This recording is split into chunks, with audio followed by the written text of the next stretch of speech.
Mana yang mau kupinang ini? Yang satu kaya tapi muka pas-pasan, yang satu cantik tapi biasa-biasa saja. Allah. Kata Pak Ustadz, nanti ada getaran. Mana yang nampak kau bergetar? Dah lah Pak Ustadz, dua-duanya bergetar. Pak Ustadz, saya seorang muslim karena menikah dengan seorang muslim. Muslim sama muslim tak boleh nikah. Orang tua saya seorang Kristen yang sering membungakan uang. Oh, bank keliling, kredit. Setelah dia meninggal, uang orang tua saya ada 9 miliar di bank. Hasil dari membungakan uang. 5 bersaudara, dibagilah uang itu masing-masing. Bagaimana cara saya untuk membersihkan uang riba? Karena saya sudah muslim Pak Ustaz. Uang orang kafir halal, yang haram itu uang orang Islam. Itulah enaknya jadi anak orang kafir. Kalau bapak dikasihnya halal, bapak 2 miliar, boleh. Bapak mau keluarkan zakatnya, habis itu pakailah. Saya tak mau pakai, halal. Illa ma qad salaf, kecuali yang sudah salaf. Salaf itu artinya zaman dulu. Waktu Abu Bakar, waktu orang kafir itu masuk Islam. Apakah ketika orang kafir itu masuk Islam dikatakan Nabi, hai orang kafir, semua harta yang riba dulu bakar? Tidak. Semua harta orang kafir pencariannya waktu Islam, setelah dia masuk Islam tidak disuruh Nabi bakar. Karena dia ulang dari nol, dosanya saja bersih, tapi hartanya itu tidak diulang dari nol. Mana hadisnya bahwa Nabi menyuruh orang kafir yang masuk Islam semua hartanya? Maka harta dia itu kalau mereka membagi bapak, tak marah dia bapak masuk Islam, maka halal itu bagi bapak. Sedekahkan, keluarkan zakatnya, infak, wakaf, sedekah. Kalau zakat mal boleh tak kita berikan kepada anak yatim yang susah dan orang yang tak punya penghasilan?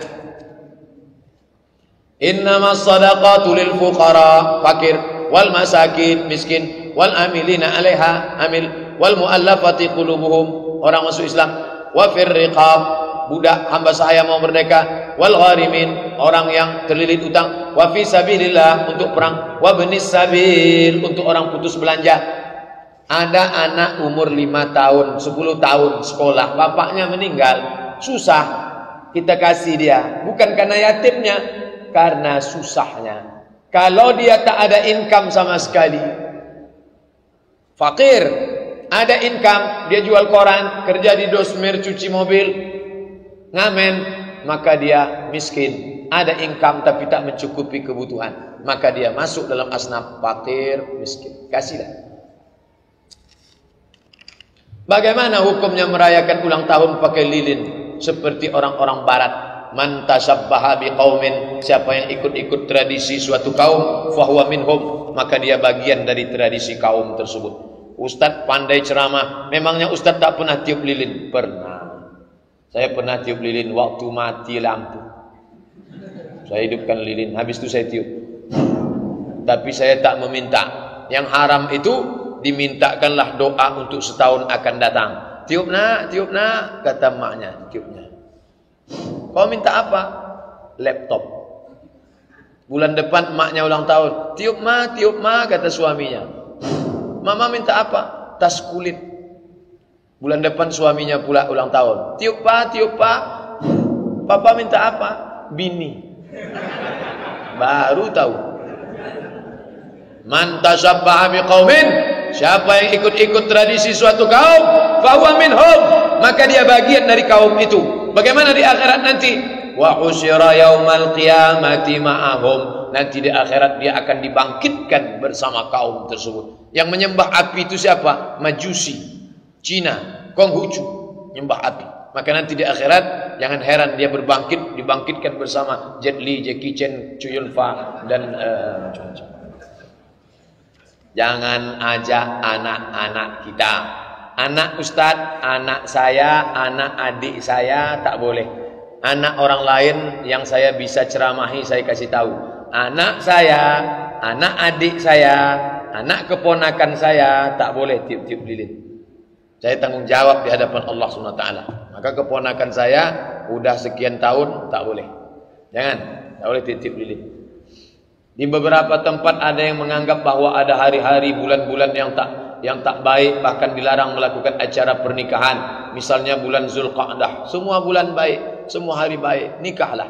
Bulan Zulhijjah, nikahlah. Bulan Zulqa'dah, nikahlah. Bulan Syawal, nikahlah. Nikahkan anak, nikah. Ini semua kebaikan diberikan Allah Subhanahu wa taala. Apa hukum pendapat itu Pak Ustaz? Kalau sampai diyakininya rusak tauhidnya. Jika nikah bulan ini, maka nanti peruntungannya berarti ada kuasa selain Allah, ada manfaat, ada mudarat selain Allah. Bulan itulah yang merubah nasib. Ini namanya ilmu nujum, perputaran matahari berpengaruh kepada nasib. Haram, tak boleh.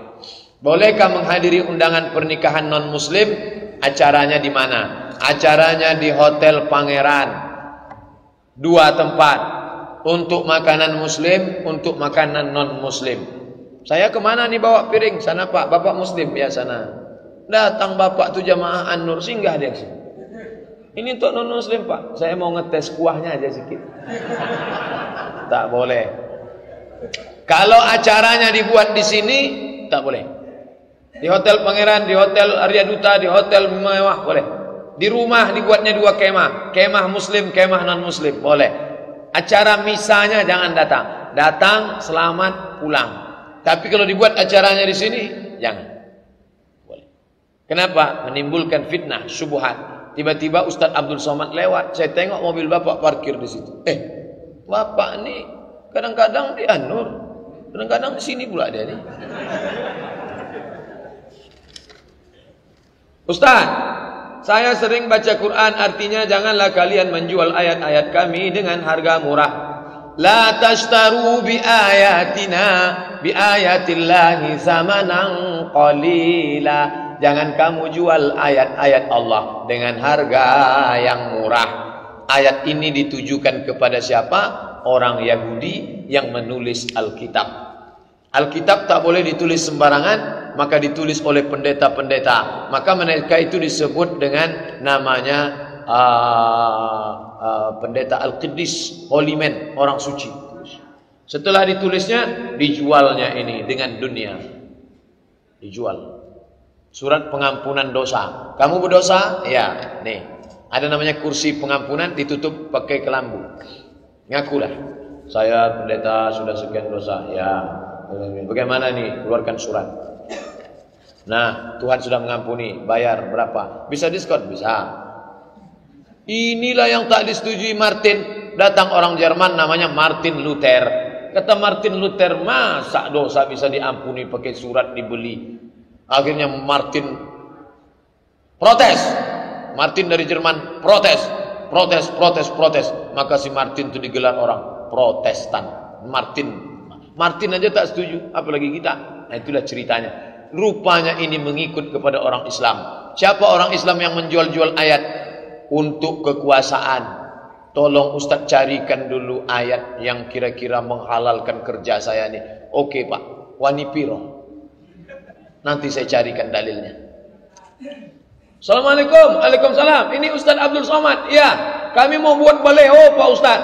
Terus mau kami tulis An-Nisa imadul bilad, perempuan tiang negara. Idza salatil bilad, kalau perempuan baik maka negara jadi baik. Wa idza fasadatil bilad, kalau perempuan jahat negara jadi jahat.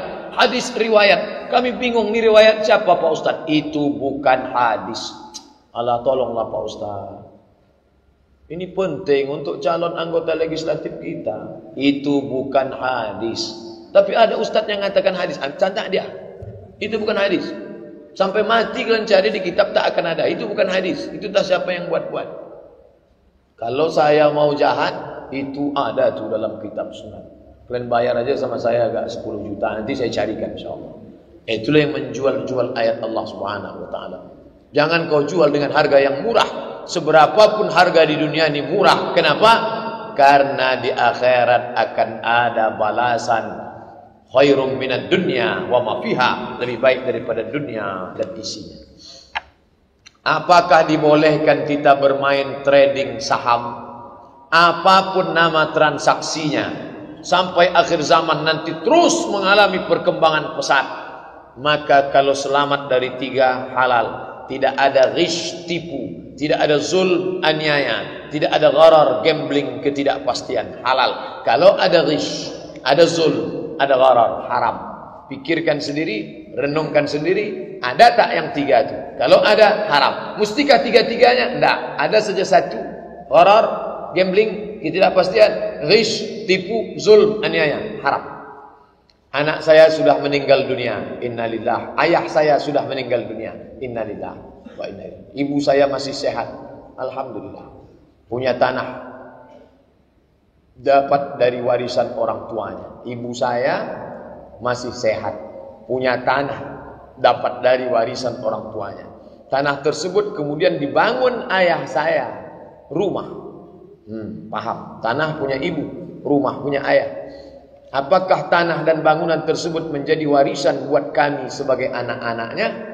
Tanah itu tetap punya almarhumah ibu.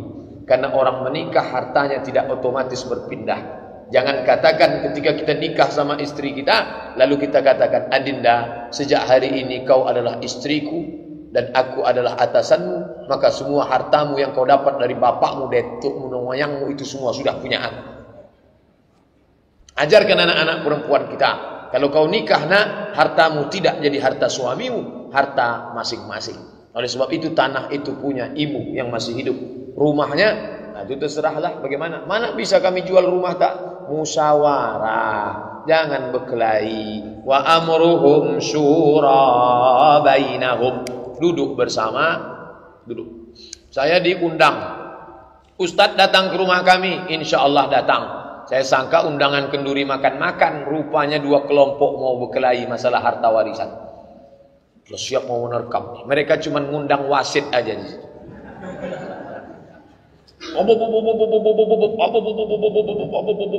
Saya pun udah kacau nih. Saya bilang calling down. Oke. Saya diundang ke sini sebagai orang yang dianggap paham agama, maka izinkan saya bicara. Almarhum meninggalkan ini begini-begini, yang ini dapat jatah begini-begini. Kalau kalian dengar cakap saya ini, pakailah. Kalau kalian tak dengar cakap saya ini, pergilah kalian ke pengadilan. Itu yang dapat saya sampaikan. Terima kasih atas segala perhatian. Assalamualaikum warahmatullahi wabarakatuh. Saya pun pulang. Seminggu sesudah itu datang telepon dari kelompok yang ini. Alhamdulillah Pak Ustaz, sudah lembut hati kami.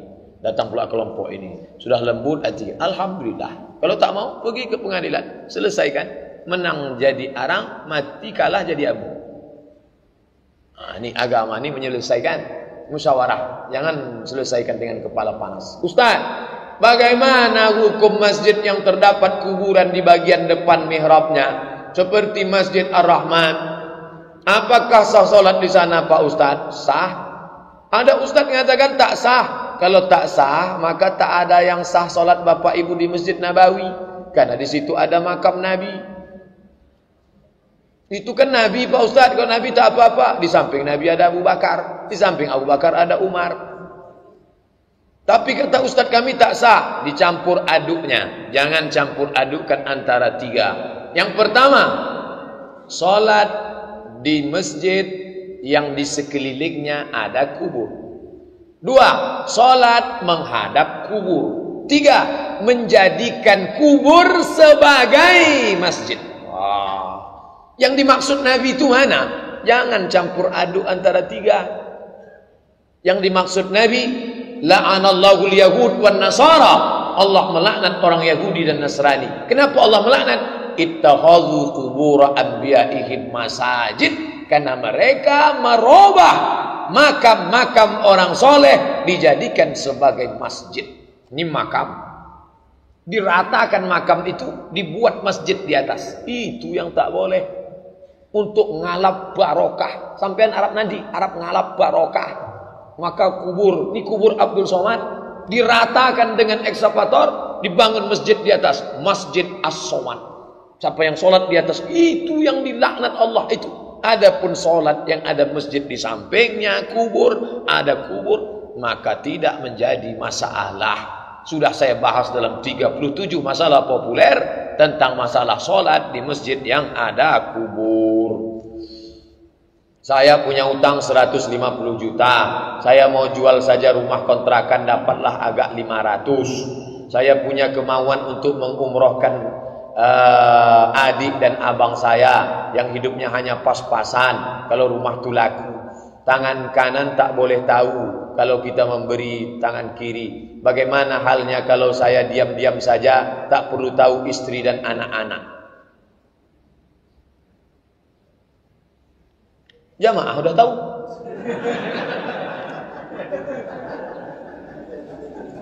Ini masalah berumah tangga ini. Istri itu macam tulang rusuk yang bengkok. Kalau bapak paksa, nanti dia patah. Kalau bapak ikut, bapak jadi bengkok. Berapa banyak orang bengkok gara-gara bini bengkok. Tak bisa menolong saudara, bengkok. Maka dudukkan bersama. Seorang ibu datang kepada anaknya, "Nak, aku tak ada beras mau masak di rumah, nak. Tolonglah aku kasih duit. Mak mau minjam berapa? 100.000. Tunggu ya mak, aku tanya istriku dulu." Ini kalau ada anak macam ini, kasih tahu ke saya, biar saya pukul kepalanya. Ini tak cocok diceramahi lagi.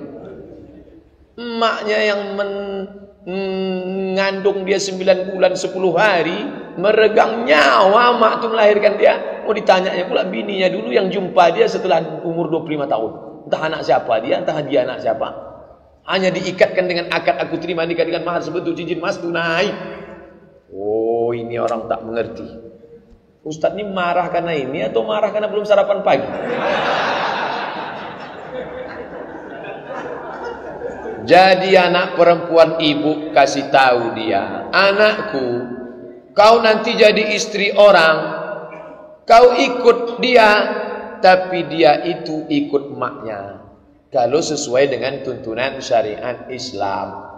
Anakku, kau punya 5 hak, nak. Apa hakku, mak? Suamimu wajib memberi kau 5. Makan, pakai, tempat tinggal, perhatian, pendidikan.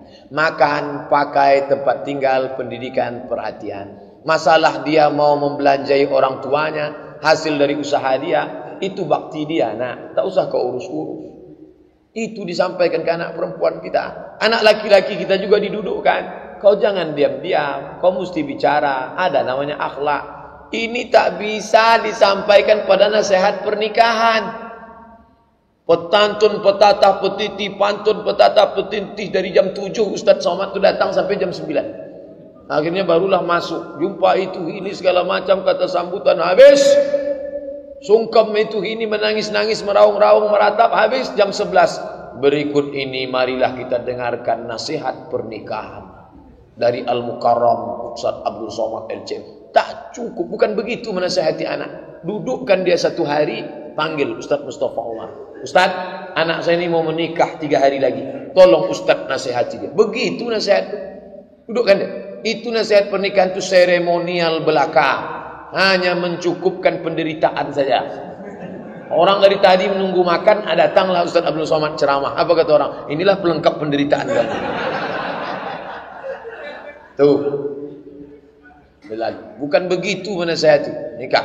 Asal sudah 5 dikasih dia, makan, pakai, tempat tinggal, pendidikan, perhatian, maka bapak punya uang, punya harta, itu terserah bapak mau urus untuk apa, selama di jalan Allah Subhanahu wa ta'ala.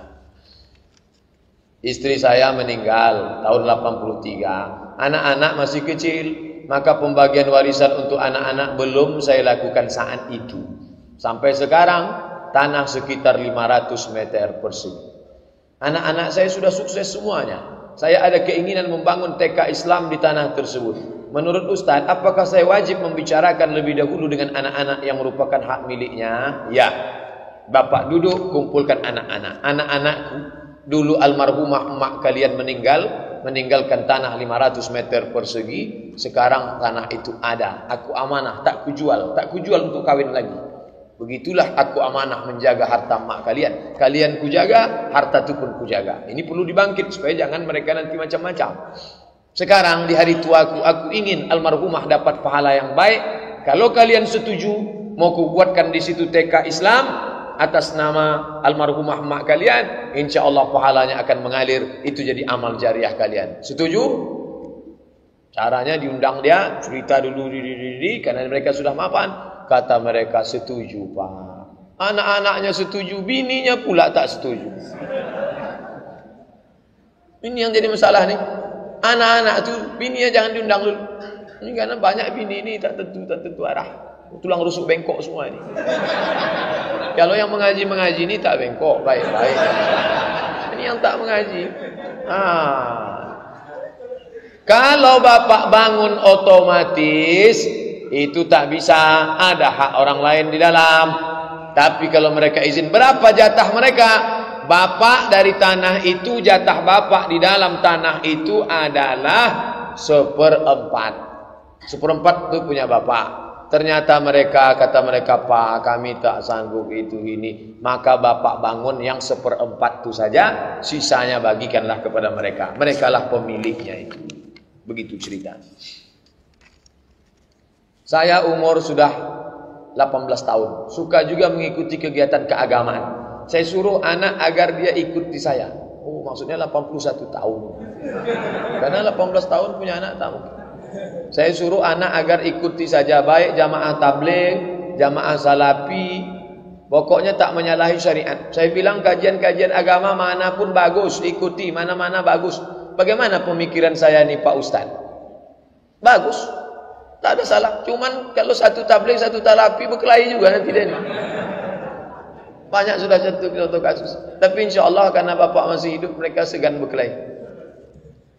Apapun nama kelompoknya, ini wasilah, jalan. Intinya bagaimana menjalankan agama Islam. Mungkin dia kenal Islam lewat pintu Hizbut Tahrir. Karena orang Hizbut Tahrir yang gencar, buat website, turun ke jalan, lalu dia tertarik. Dia kenal Islam lewat PKS. Dia kenal Islam lewat jamaah tabligh. Dulu waktu dia sedang mabuk-mabuk, Ustadz Somad tak pernah menceramahi dia. Tiba-tiba datang jamaah tabligh pakai sorban. Dia sedang mabuk berat ini. Hidungnya bau narkoba. Datang jamaah tabligh disumbat minyak wangi ke hidung. Pukulnya tatunya. Mau kemana kamu? Mau masuk neraka ya? Tobat dia. Itu pintu masuknya saja. Pintu masuknya. Setelah itu dia pun tobat nasuha. Baik. Jangan bersikut-sikut di jalan. Kamu tadi ke Masjid Agung An-Nur naik apa? Naik motor, sampai. Naik mobil, sampai. Naik sepeda, sampai. Saya tadi naik pesawat pula. Jauh dari luar kota, sampai. Itu jalan. Jangan bersikut-sikut di jalan, berkelahi di jalan. Intinya sampai ke masjid melaksanakan syariat Islam. Selama jalan itu masih ahlus sunnah wal jamaah. Tapi kalau sudah jalan khawarij, jalan syiah, jalan mu'tazilah, keluar dari ahlu sunnah wal jamaah. Sewaktu saya masuk kerja dulu, mau tak mau harus memberikan uang untuk diterima karena ketatnya persaingan. Saya sudah bekerja belasan tahun, prestasi bagus, membuat saya punya jabatan. Saya hanya berpikir-pikir bagaimana caranya agar kehidupan keluarga di akhirat nanti. Apakah bisa bersih hidup keluarga saya jika saya melakukan sholat taubat dan sering-sering mengikuti majelis ilmu di masjid-masjid atau musola. Cerita masuknya dulu gimana?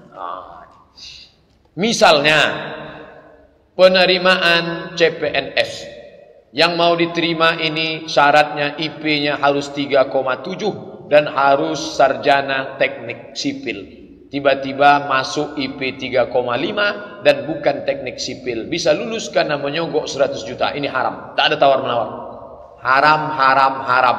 Karena dia sudah menyingkirkan si teknik sipil. Sebetulnya ada 3,7 situ. Tercampaklah dia. Tapi dia orangnya cerdas. Dia entrepreneur. Lebih kaya pula dia dari PNS. Rezeki tak berpintu. Kalau begini modelnya haram. Yang model tak haram itu gimana? Syarat teknik sipil. Memang ijazah teknik sipil. Syarat IP 3,7. Memang sudah 3,7. Mesti menghonor 5 tahun. Memang sudah ada ijazah honor 5 tahun. Tiba-tiba waktu melamar, apa kata si penjaga? Kamu serahkan 5 juta. Kalau tak kamu serahkan, saya tak kasih. Itu boleh dia kasih 5. Kenapa? Dia mengambil hak dia. Itu tak haram. Tapi penjelasan ini mesti dengar baik-baik. Kalau tidak nanti muncul isu Abdul Somad menghalalkan korupsi. menghalalkan sogok menyogok. Ar-rashi wal murtashi finar. Tengok dulu kasusnya. Memang IP dia 3,7. Memang dia sudah menghonor 5 tahun. Memang dia sudah sarjana teknik sipil. Hanya saja si penjaga ini mengatakan, ini gulai, dia suka pegang sendoknya. Ini punya kamu memang. Iya, marilah kasih ke piring saya. Wani piro sampean. Mau berapa? 5 juta. Bayarlah. Itu tidak menghalalkan yang haram. Itu mengambil hak punya dia. Kalau begitu kasus bapak dulu bisa ditebus dengan salat sunat taubat. Tapi kalau kasusnya macam pertama, itu tak ada tawar-menawar. Resign dari situ, keluar dari situ, buka usaha baru. Kalau tidak, terus berlanjut dalam haram. Ini tolong penjelasannya jangan dikat, jangan dipotong. Nanti muncul fitnah. Abdul Somad dah banyak betul fitnah. Capek dah mikirkan. Saya belum pernah melakukan sholat istikharah. Karena saya masih bingung untuk memperkirakan bagaimana tanda-tanda yang harus dipilih nantinya. Tolong Pak Ustaz. Sholat sunat 2 rakaat. Niatnya tolong kasih aku signal ya Allah. Mana yang mau kupinang ini? Yang satu kaya tapi muka pas-pasan. Yang satu cantik tapi biasa-biasa saja. Allah. Kata Pak Ustaz nanti ada getaran. Mana yang nampak kau bergetar? Taklah Pak Ustaz, dua-duanya bergetar. Di saat tenang dalam tak ada signal. Kalau kepada Nabi namanya wahyu, kalau kepada orang namanya ilham. Apa itu ilham? Isyaratun khafiyatun yuqzafu fi qalbi abdi. Satu isyarat yang halus masuk ke dalam hati hamba. Tak bisa pada saat ramai sejuk, pada saat tenang sudah datang. Tanya pendapat orang, garis kertas ini 2, garis 2. Plus minus. Kalau aku putuskan ini untung. Ini rugi-ruginya. Sekarang aku bingung, aku mohon petunjukmu ya Allah. Allah akan berikan. Janji Allah. Nabi berjanji. Kalaulah itu tak ada, berarti Nabi pun bohong. Kalaulah itu tak ada, berarti batal ayat. Walladzina jahadu fina. Orang yang bermujahadah mencari jalan kami. Lanahdiyannahum subulana. Kami akan menunjukkan jalan kami. Tinggal 1 lembar lagi. Karena rumah saya dekat musola, maka saya melakukan sholat rawatib selalu di rumah. Kadang-kadang ada juga terjadi menjelang sampai di rumah, angin keluar, saya ambil wudhu lagi. Apakah boleh Pak Ustaz? Sholat sunat rawatib di rumah bagus. Nabi sholat sunat rawatib di rumah. Jarak rumah Nabi ke mimbar 25 meter. Ini mimbar, jalanlah 22 meter. Oh, 22 meter itu rumah Nabi. Kalau ada rumah bapak 22 meter dari mimbar, nah sholatlah. Atau dia dekat pakai sepeda motor atau naik sepeda atau jalan kaki cepat sholat sunat rawatib. Abdul Somad sholat sunat rawatib kalau masjid dekat rumah, saya di rumah. Kadang-kadang saya di masjid. Menjelang sampai di rumah, rawatib selalu di rumah. Kadang-kadang ada juga terjadi menjelang sampai di rumah angin keluar, saya ambil wudhu lagi. Ya boleh, rawatibnya di rumah, habis itu ambil wudhu lagi. Jangan menahan kentut. Tahan kentut sampai biru muka menahan kentut. Jumpa sama kita pun lain wajah bapak ini. Adalah Pak Ustaz. Saya bekerja sebagai manajer di perusahaan BUMN. Uang gaji, bonus dan lain-lain halal. Saya pergunakan untuk makan, sekolah anak-anak, buat rumah, investasi dan lain-lain bermanfaat dunia dan akhirat. Alhamdulillah. Sementara saya mendapatkan banyak uang juga dari kiri kanan. Setidak-tidaknya agak kelabuan lah Pak Ustaz. Kelabuan. Yang saya pakai untuk hal-hal yang konsumtif saja. Saya rencana sudah mau berangkat haji 2 tahun lagi. Sesuai porsi yang saya pergunakan jelas dari gaji dan bonus. Saya tanya, bagaimana hukum syariat agama dengan posisi saya di atas tadi? Apakah dibenarkan Pak Ustaz? Tetaplah bekerja di situ. Ambillah yang halal-halal saja. Adapun yang abu-abu tadi, kalau bisa tak diambil, tak usah ambil. Tapi kalau atasan maksa, ambillah. Kalau tak kamu ambil, ini akan dikembalikan kemana? Ke negara, tak jelas itu, ini segala macam. Ambil saja. Tapi jangan bawa pulang ke rumah. Letakkan ke panti jompo, panti yatim, anak susah, fakir miskin, janda-janda tua. Janda muda jangan. Yang tua-tua. Silakan. Nah ini niatnya bukan niat sedekah. Ingat, niatnya bukan niat sedekah. Tak bisa bersedekah dengan uang haram, uang syubhat. Niatnya mengembalikan uang umat kepada umat. Umat ini yang punya, ini umat ini, Pemprov ini yang punya, dikembalikan kepada umat. Hadhihi ummatum ummatakum, idhi ummatukum ummatan wahidah. Inilah ujian yang berat. Ujian menahan makan puasa banyak tahan. Ujian mendengar pengajian banyak, tapi ujian duit kanan kiri abu-abu tadi berat luar biasa. 100.000 Pak Ustaz. Haram. 10 juta haram. Serahkan ke lembaga yang dinikmati orang banyak. Terima kasih perhatian Bapak Ibu, mohon maaf atas segala kesilapan. Subhanakallahumma wa bihamdika asyhadu an la ilaha illa anta astaghfiruka wa atubu ilaik. Wa sallallahu ala sayyidina Muhammad wa ala alihi wa sahbihi wasallam walhamdulillahi rabbil alamin. Assalamualaikum warahmatullahi wabarakatuh.